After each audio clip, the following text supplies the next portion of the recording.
Star GK23.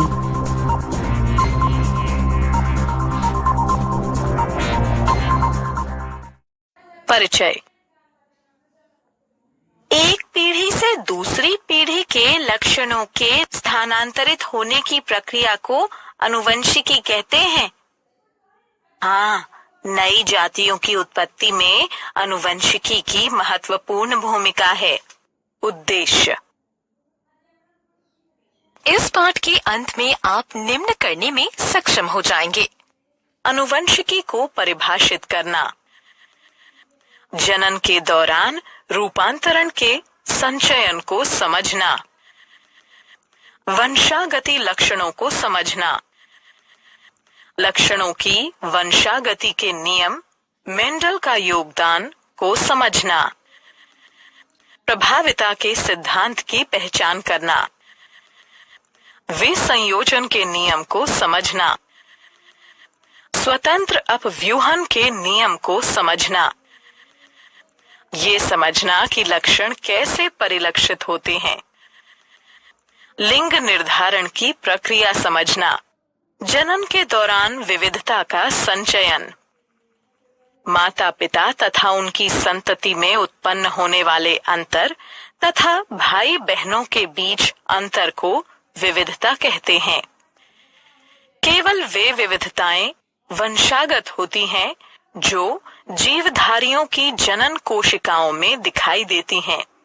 ये विविधता जाति का निर्माण करने वाले गुण सूत्र में जीन के संयोग से अथवा उत्प्रेरण के कारण पैदा होती है।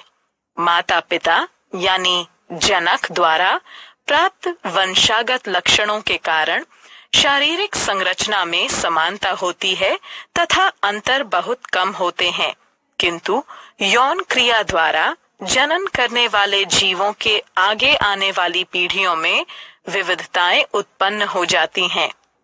एक ही माता पिता की दो संतानें समान नहीं होती, इससे संतति में अंतर उत्पन्न होता है।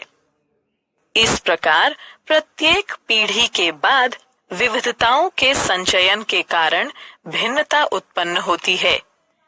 विकास के लिए विविधता कच्चे पदार्थ के समान है, आनुवंशिकी का आधार है, जीवों के नए प्रकार बनाता है, जीवों को बदले वातावरण से अनुकूलन करने में सहायता प्रदान करता है तथा प्रत्येक जीव को एक विशिष्ट पहचान देता है।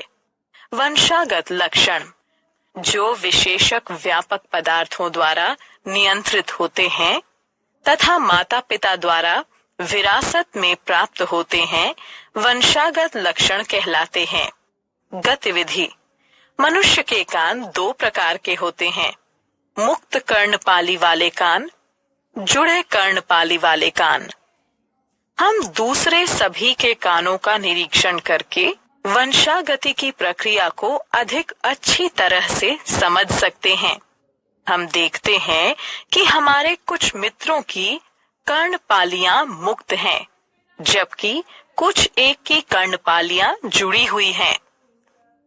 लक्षणों की वंशागति के नियम, मेंडल का योगदान। लक्षणों की वंशागति के नियम इसलिए आए क्योंकि माता पिता दोनों समान रूप से आनुवंशिक पदार्थ डीएनए का योगदान बच्चे के लिए करते हैं। इस प्रकार प्रत्येक लक्षण माता तथा पिता दोनों के लक्षणों से प्रभावित हो सकता है। पीढ़ी दर पीढ़ी लक्षणों की वंशागति का अध्ययन करने के लिए ग्रेगोर जॉन मेंडल ने 1856 में 7 दृश्य विपरीत लक्षणों वाली मटर पर प्रयोग किए।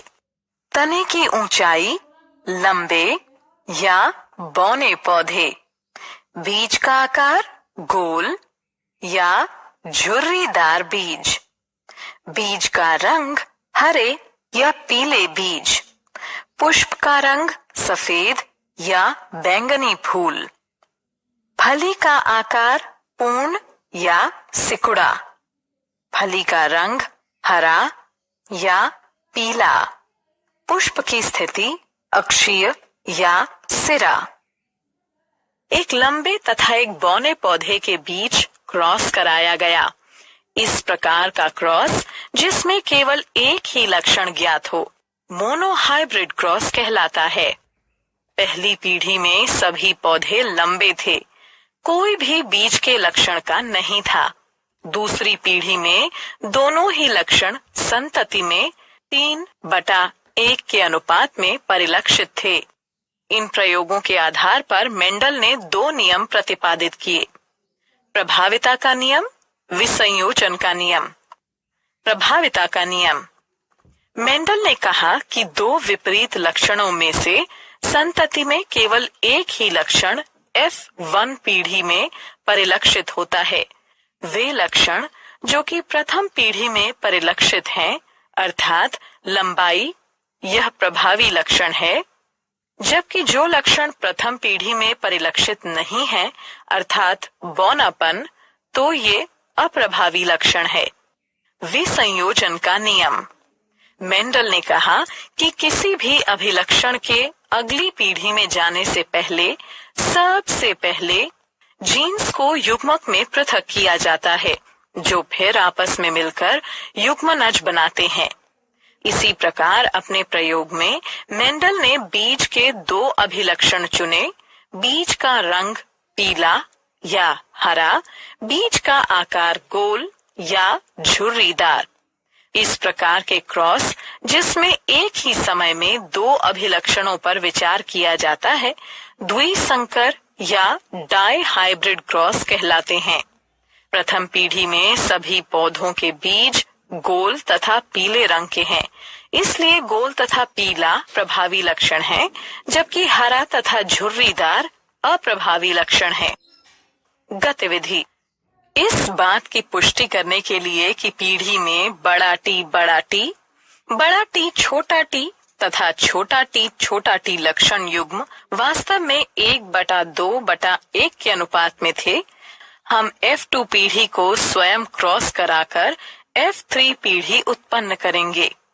F3 पीढ़ी में हम देखते हैं कि शुद्ध लंबे बड़ा टी से केवल लंबे पौधे उत्पन्न होते हैं। शुद्ध बौने छोटा टी से केवल बौने पौधे उत्पन्न होते हैं, जबकि संकर लंबे बड़ा टी छोटा टी से उत्पन्न संतति 3/1 के अनुपात में होती है, 3 लंबे तथा 1 बौना। इस प्रकार हम ये निष्कर्ष निकाल सकते हैं कि लंबाई बौनेपन पर प्रभावी है। स्वतंत्र अपव्यूहन का नियम। जनक पीढ़ी में अभिलक्षण के स्रोत के परे अगली पीढ़ी में प्रत्येक अभिलक्षण स्वतंत्र रूप से वंशागत होते हैं। प्रत्येक जीन सेट डीएनए के एक अकेले धागे के रूप में नहीं, बल्कि स्वतंत्र टुकड़ों के रूप में होता है, जिसे गुणसूत्र कहते हैं। इस प्रकार प्रत्येक कोशिका में गुणसूत्र की 2 प्रतियां होती हैं, एक नर जनक तथा दूसरी मादा जनक के लिए। जाति के डीएनए के स्थायित्व को सुनिश्चित करने के लिए प्रत्येक गैमीट हर एक जोड़े के लिए एक गुणसूत्र लेता है जब 2 युग्मक संयोग करते हैं। लक्षण कैसे परिलक्षित होते हैं? प्रत्येक यूकेरियोटिक कोशिका में गुणसूत्र होता है जो डीएनए के लंबे धागों से मिलकर बना होता है। डीएनए में एक कोड होता है जो कोशिका को निर्देश देता है कि अगली पीढ़ी में कौन सा अभिलक्षण परिलक्षित होगा। डीएनए का वह भाग जिसमें अभिलक्षण का कोड होता है जीन कहलाता है। प्रत्येक कोशिका में गुणसूत्र की 2 प्रतियां होती हैं, पिता से 1 तथा माता से 1। प्रत्येक गैमीट माता पिता से 1 क्रोमोसोम लेता है। 2 गुणसूत्रों के मिलन पर अगली पीढ़ी में जाने वाले अभिलक्षणों की कुल संख्या नियत रहती है, जिससे डीएनए का स्थायित्व सुनिश्चित होता है। लिंग निर्धारण। बहुत से मनुष्य क्रोमोसोम में 1 प्रति माता की तथा 1 प्रति पिता की होती है तथा इस प्रकार के 22 जोड़े होते हैं, जिनमें से एक जोड़े को सेक्स गुणसूत्र कहते हैं। ये सेक्स गुणसूत्र हमेशा आदर्श जोड़ा नहीं होता है। स्त्रियों में एक्स गुणसूत्र का आदर्श जोड़ा होता है, लेकिन पुरुषों में एक गलत मेल का जोड़ा होता है, जिसमें सामान्य आकार का एक एक्स क्रोमोसोम तथा दूसरा छोटा होता है, जिसे वाई क्रोमोसोम या गुणसूत्र कहते हैं।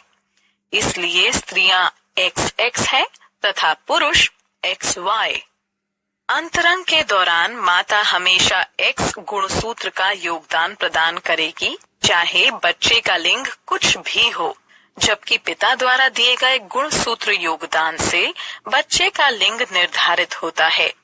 जो संतान अपने पिता से एक्स गुणसूत्र वंशागत करेगी वो बेटी होगी, जबकि जो संतान अपने पिता से वाई गुणसूत्र वंशागत करेगी वो पुत्र होगा। क्या आप जानते हैं आनुवंशिकी नाम बेटसन द्वारा 1906 में रखा गया था। मेंडल को आनुवंशिकी का पिता कहते हैं। सारांश, आइए जो कुछ हमने सीखा है उसे संक्षेप में दोहराएं। पिछली पीढ़ी से वंशागति में एक मूलभूत शारीरिक संरचना तथा साथ में अगली पीढ़ी के लिए उपयुक्त बदलाव दोनों मिलते हैं। वंशागति के नियम उस प्रक्रिया का निर्धारण करते हैं जिससे लक्षण विश्वसनीयता पूर्वक वंशागत होते हैं। पिता तथा माता दोनों समान मात्रा में आनुवंशिक पदार्थ का योगदान बच्चे के लिए करते हैं। मेंडल ने अपने जनन प्रयोगों के लिए विपरीत अभिलक्षणों वाली 7 जोड़ी मटर का प्रयोग किया। F1 पीढ़ी में मोनो हाइब्रिड क्रॉस से मेंडल द्वारा प्राप्त सभी पौधे लंबे थे। F2 पीढ़ी में सभी पौधे लंबे नहीं थे तथा उनमें से 1/4 बौने थे। इन क्रॉस के द्वारा प्रभाविता नियम तथा संयुग्मों की शुद्धता या विसंयोजन नियम कार्यकारी हुआ। डाई हाइब्रिड क्रॉस में मेंडल को F2 पीढ़ी में 9/3/3/1 का अनुपात प्राप्त हुआ। इससे स्वतंत्र अपव्यूहन के नियम की खोज हुई। जीन डीएनए से बनते हैं जो लक्षणों की अभिव्यक्ति के लिए आवश्यक प्रोटीन का निर्माण करते हैं। मनुष्य में किसी भी व्यक्ति का लिंग आनुवंशिकी द्वारा निर्धारित होता है। मनुष्यों में गुणसूत्र के 23 जोड़े होते हैं। 23वें जोड़े को लिंग गुणसूत्र कहते हैं। स्त्रियों में XX प्रकार के सेक्स गुणसूत्र होते हैं, जबकि पुरुषों में XY प्रकार के सेक्स गुणसूत्र होते हैं। इस प्रकार पुरुषों में 44+XY युग्म तथा स्त्रियों में 44+XX युग्म के गुणसूत्र होते हैं। जीवधारियों के सामान्य लक्षणों में शारीरिक कार्यकारी अथवा व्यवहारिक बदलाव को रूपांतरण कहते हैं।